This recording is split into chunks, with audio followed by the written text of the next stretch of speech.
So good. This video is going to talk about balancing equations. Now in balancing equations, all you need to do is just remember that you should put first in your mind that you should always put the coefficients before the symbol. For example, we have O2, we have 1 here. If there's no other number and it's just a blank space. But you should also put the symbol and write down the number in its subscript. So it's 2. Now let's get straight to the chemical equation balancing. So I'll give you one.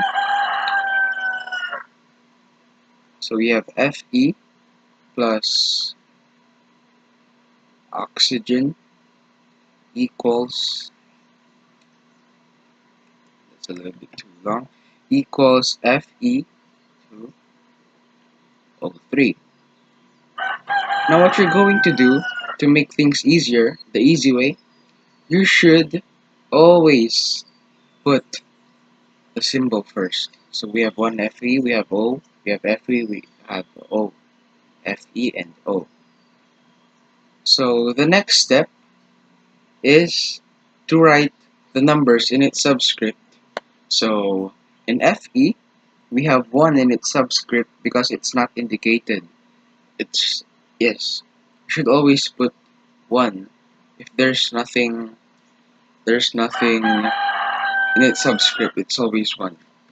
It's fixed like that. So we have 1 Fe and 2 oxygen.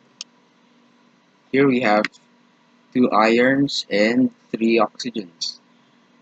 Now what I always like to do is when you have 1 and 2, because we're balancing equations, we must have both of these symbols balanced. So if we have 2 here, we must have 2 there, and we have 3 here, we must have 3 on the other side also. So here's the technique. When there's 1 in an element, you should always do that first. I'll teach you how. So here's how to do it. First off, you need to put this constant on the other side. Because we're balancing equations, this is the right side and this is the left side. So if you want to balance equations, you should put the number that you want to balance on the other side. I didn't know if you got that, but maybe application would be much easier to understand. So it goes like this. So we have 1 Fe and 1 iron and 2 iron on the right side, left and right. So what you're going to do is if this is 1, you should put 2 on the other side. So this is 1 and 2. This is what you're going to do. You should put 2 here because we want to balance this. So what would you need to multiply to 1 so that it could equal to 2? So that it becomes equal to 2. So you should put 2, right? So once you put 2 there, here, in the iron side, in the left side, you should cancel this. Just remember to cancel. And now we have 2 Fe. 2. So this part is already balanced. Next, we move on to oxygen. Now, here's the tricky part. Because there is no, number 1, no 1 constant, we should find a way to make these two elements become balanced. So here's what I do. I try to multiply 2 or try to multiply both its coefficients. So it's like 2 times 3, so that equal to 6. And that's the same. It's 3 times 2 equals 6. 3 times 2 equals 6. I'll teach you how to do the applications first because it's very understandable once you do it. So now we have 3 oxygen. I'll try to put 3 on the left side. So we have 3 here. Let's try putting 3 here so that could balance. So we have now 3O2.